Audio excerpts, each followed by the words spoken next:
بسم اللہ الرحمن الرحیم۔ جو دین کو برباد کر کے دنیا سنوارتے ہیں، ان کا نہ تو دین رہتا ہے اور نہ ہی دنیا سنور پاتی ہے۔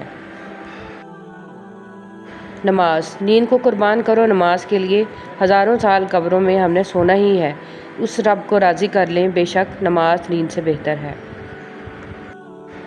عبادتیں تصویر سے مشروط نہیں، نیتوں کی پابند ہوتی ہیں۔ نیتوں میں کھوٹ ہو تو برسوں کی ریاضت بیکار جاتی ہے۔ اگر صبر آپ کے وجود کا حصہ نہیں تو شکر بھی آپ کے پاس نہیں آئے گا، کیونکہ شکر وہاں آتا ہے جہاں صبر کی زرخیز زمین ہوتی ہے۔ کتنا خوبصورت لمحہ ہوتا ہے نا جب آپ نماز سے فارغ ہو کر کسی تسلی کی امید پر اپنا قرآن کھولتے ہیں اور ایک آیت پر آپ کی نظر پڑتی ہے۔ تھوڑی دیر پہلے تھمنے والے آنسو پھر سے بہنے لگتے ہیں، جس وجہ سے آپ جائے نماز پر تکلیف میں اپنے اللہ کے سامنے روئے تھے۔ اسی بات کی تسلی قرآن کی آیتوں میں آپ کے سامنے ہوتی ہے۔ آپ کو لگتا ہے کہ قرآن آپ سے باتیں کر رہا ہے، آپ کا رب آپ کو جواب دے رہا ہے۔ روٹھنا منانا تو زندگی کا حصہ ہے، بس خیال رہے کہ ناراضگی صرف زبان تک رہے، وہ دل میں بسے پیار اور عزت کو ختم نہ ہونے دے۔ درختوں سے جھڑتے پتے ہمیں یہ پیغام دیتے ہیں کہ ہر عروج کو زوال ہے اور زندگی کے بعد موت ہے۔ عجیب بات ہے کہ ہم کالے جادو سے تو بہت ڈرتے ہیں، مگر اپنے کالے اعمال اور کرتوت سے بالکل نہیں ڈرتے۔ کبھی کبھی دل کے ٹوٹنے کی آواز اتنی بے آواز ہوتی ہے کہ جو دل کے قریب ہوتے ہیں وہ بھی سن نہیں پاتے، لیکن جو شارق سے بھی زیادہ قریب ہے وہ خوب جانتا ہے۔ دنیا منتقل ہونے والی فانی چیز ہے، یہ اگر تمہارے ہاتھوں میں باقی رہ بھی گئی تو تم اس کے لیے باقی نہیں رہو گے۔ بہت خوبصورت بات، زندگی میں خود کو کبھی کسی کا عادی مت بنانا، کیونکہ انسان بہت خود غرض ہے۔ جب آپ کو پسند کرتا ہے تو آپ کی برائی بھول جاتا ہے، اور جب آپ سے نفرت کرتا ہے تو آپ کی اچھائی بھول جاتا ہے۔ اس دنیا میں کوئی ایک شخص بھی مکمل اور غلطیوں سے پاک نہیں۔ اگر آپ دوسروں کو ان کی کوتاہیوں کی وجہ سے چھوڑنا شروع کر دیں گے تو ایک دن بھری دنیا میں اکیلے رہ جائیں گے۔ لہٰذا لوگوں کو جج کم کیجیے اور محبت زیادہ۔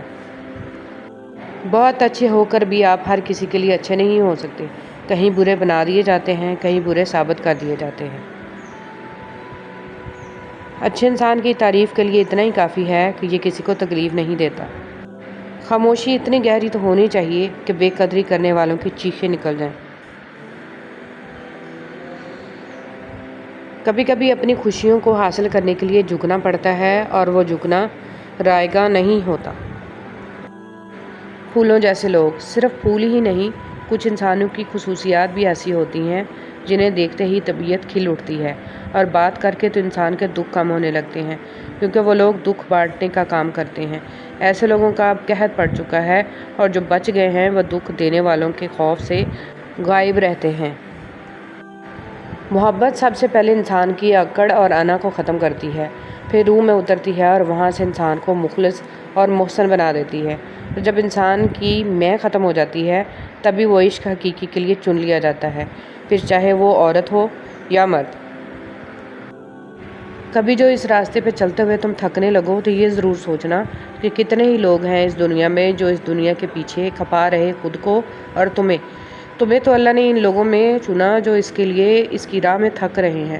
کبھی اگر تمہیں لگے کہ اب مزید ہمت نہیں چلنے کی تو یہ ضرور سوچنا کہ اس راہ میں تھکنے والوں کا حاصل سفر وہ باغات ہیں جن کی وسعت زمین اور آسمان سے بھی زیادہ ہے، اور وہ جو تمہارے رب کریم نے تمہارے لیے بنائے ہیں۔ نہ مکان، نہ دکان، نہ کوٹھی، نہ بنگلہ، نہ پہاڑ، نہ بیوی، نہ بچے۔ حشر کا میدان بالکل چٹیل میدان ہوگا، نفسا نفسی ہوگی، ہولناک دن ہوگا۔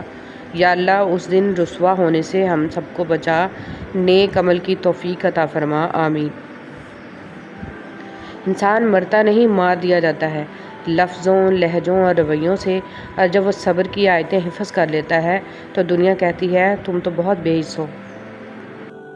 جن کے ساتھ ہم نے زندگی جینی ہوتی ہے، جنہوں نے ہماری خوشیاں سیلیبریٹ کرنی ہوتی ہیں، اور جو واقعی ہمیں خوش دیکھنا چاہتے ہیں، وہ ہم سے بچھڑ کر اتنی جلدی دنیا سے کیوں چلے جاتے ہیں؟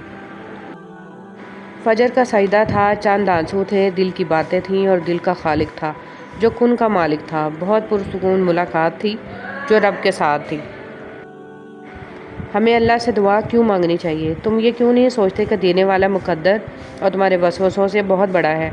کیا ہو اگر اللہ نے مقدر کا وہ حصہ نامکمل اس لیے رکھا ہو کہ تم اس خالی جگہ کو اپنی دعاؤں سے، اپنی چاہت سے مکمل کرو۔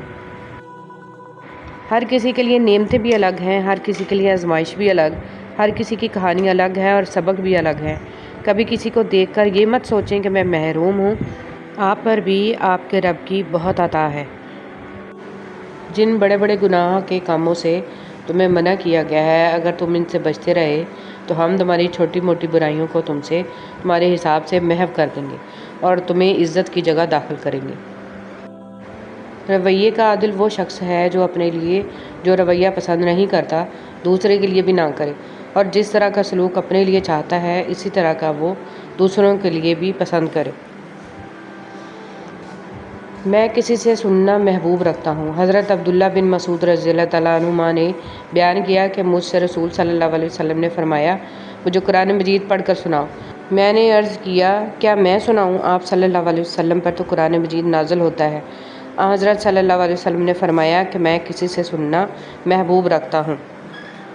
اب مجھے اچھے لباس، خوبصورت چہرے، دولت، اونچے سٹیٹس، اونچے لوگ مرعوب نہیں رکھتے، اور مجھے وہ لوگ مرعوب کرتے ہیں جو ایمان میں مجھ سے زیادہ ہیں، جو اللہ کی محبت میں شدید ہیں۔